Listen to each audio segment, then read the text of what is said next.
tsapako fa tonga eo amin'ny kion-dalana anankiray tsy maintsy andraisako za samy rery fanapahan-kevitra ankehitriny noho izao fisavorovorona misy tsy fitovim-pijery na eo anivon'ny folo alin-dahy na eo anivon'ny olom-pirenena zava-dehibe loatra nefa ny famerenana aingana dia aingana ny filaminana sy mba ahafahana miasa miaraka nandinika aho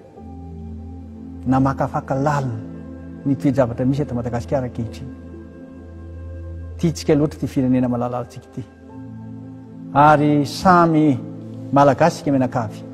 samy tia tanindrazana ary samy mitady zay hahasoa ity firenena ity koa tenaiky fa ampahendrena ny fanapahan-kevitra ho raisiko dia ny fandravana ny gouvernemanta ary ny fanolorana amin'ny fahefana ananganana directoire militaire. Ny filohan'ny republika